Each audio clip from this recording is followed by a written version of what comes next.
Alright, now we've seen some pretty scary stuff in this section. In this lecture, I want to talk about how to prevent some of these attacks or secure your networks from them. So the first thing that we spoke about was captive portals, and we've seen how we can gain access to these networks using 3 methods. And even if the first 2 methods didn't work, then the third will rely on the users and will gain access. As shown, that proves that captive portals are not secure at all. So in order to get the functionality of a captive portal but stay secure, the best thing to do is to use WPA Enterprise with a Radius server and then give each user an individual username and password. This way, you can still prevent some people from connecting, you can still disable some of the passwords. You can control these users and see what each one of them is doing.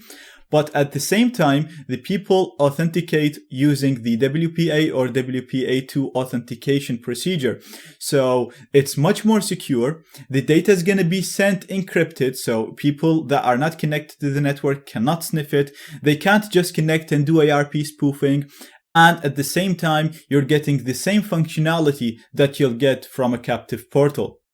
Next, we've seen how easy it is to crack WEP with SKA, with shared key authentication. So it goes without saying, don't use WEP, regardless of how you implement it. Even if you think that you implemented it in a more secure manner, just don't use WEP, period.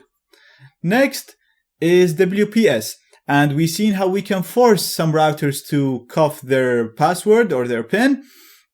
Again, there are secure ways of implementing WPS if you disable push button authentication and lock after a number of failed attempts. But again, if you want to be secure, just disable WPS. That'll just make Reaver not work at all. Then we've seen more advanced word list attacks. So if WEP is not used, WPS is enabled. We're talking about you using WPA or WPA2 now. And the only way to gain access to your network is using a word list attack. And we've seen advanced word list attacks where we can use big word lists and save and restore our progress and use the GPU for cracking to make it faster. Now, all of these are still word list attacks.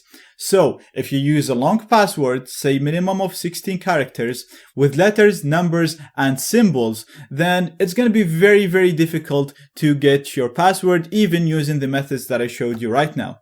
Obviously, the longer the password, the harder it is to get the key for it because it's a word list attack. So the key has to be there in the word list that the hacker is using. Now, the last method that we see, and we said that this is the last resort, is using an evil twin attack. And we've seen how we can use that to gain access to WPA or WPA2 networks. And we also seen how to use that to gain access to captive portals. Now, in both of these methods, we're relying on the humans, on the users that use the network. So when it goes down to that, then there's nothing you can do in terms of the software or the hardware. The hacker is literally exploiting the people that use the network. So the only thing you can do in this case is educate your users.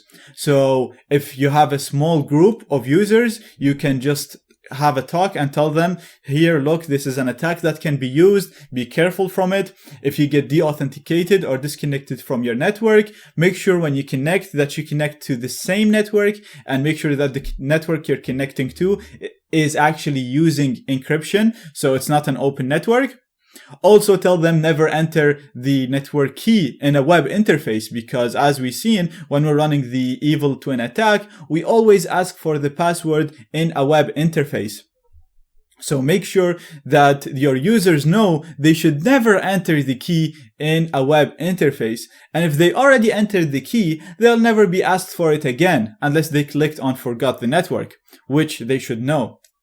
So, to summarize, if you want to secure your network from the gaining access attacks that we've seen so far, first, don't use captive portals. Implement WPA Enterprise if you want a similar functionality. 2, never use WEP. 3, disable WPS. 4, use WPA or WPA2 with a complex password of letters, characters, numbers, and symbols. 5, educate your users to make sure they won't be victims of a social engineering attack.